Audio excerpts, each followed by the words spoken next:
Yeah, I found it in a quarry, like a gravel quarry, like about 3 years ago. It was sitting in a metal conics. It was all had a little hail damage, you know, surface rust. And then I said, fuck it, if I'm gonna build it, I might as well build it from the ground up. So I went and got bumpers and found the grill, lights.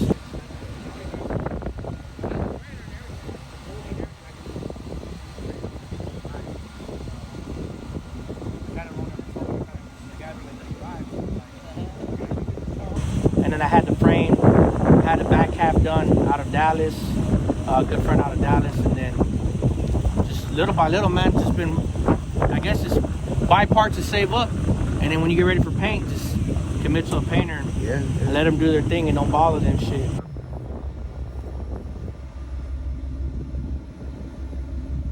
I like it, man. I really like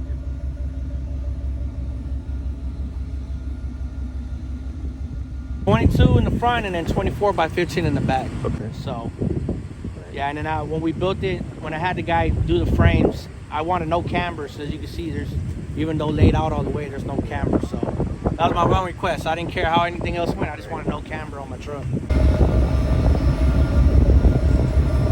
Man, I love the back. They did it so, y'all did it so clean on this right here. Yeah, it's the original bed. we did the tubs ourselves. Yeah. I had the guy do the tubs, and then I had all the bed work, all the dents, everything I had pulled out. We just have some Bond or some clear when we buffed it that first time.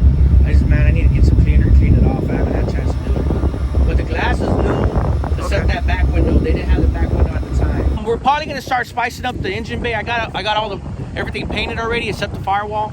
So I'm thinking about pulling the motor. I've been tempted about LS swapping it or just putting it back original. I might just go back original and just dress up the motor. The interior is pretty neat.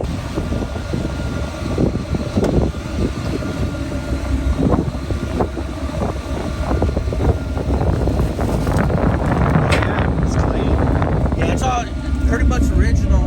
There's a few little things I got to switch out on it, and then we're not done with it yet. Like I said, the carpet we put in there, but we didn't finish stretching it because you got to give it a few days or a while to let it stretch out. But I had the kick panels done, and then I had a custom box built for it. Oh man, that's nice. Yeah, that looks just like the jack box. Like man, the original jack. Yeah, man, that looks great.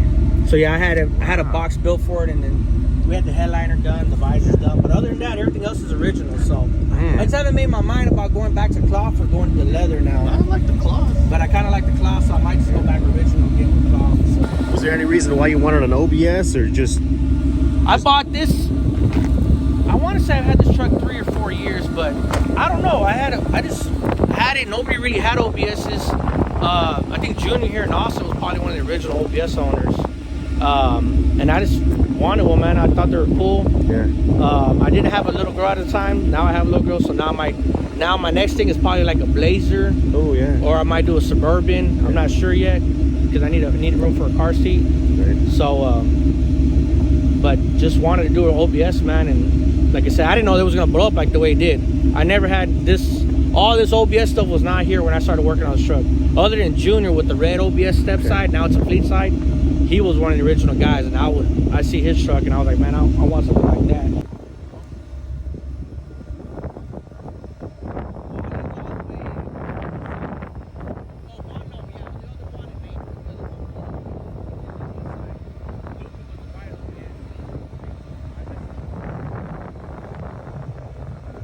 But like I said, OBS wasn't what it was right now. Like I bought it, and maybe like 6-7 months later, that's when the whole OBS thing blew up, which I had no idea. I mean, I'm on Instagram now, but I really wasn't big on Instagram at the time. And then whenever we started posting pictures of this truck coming together, that's when I realized I was like, there's a big OBS movement going on over this last year or two.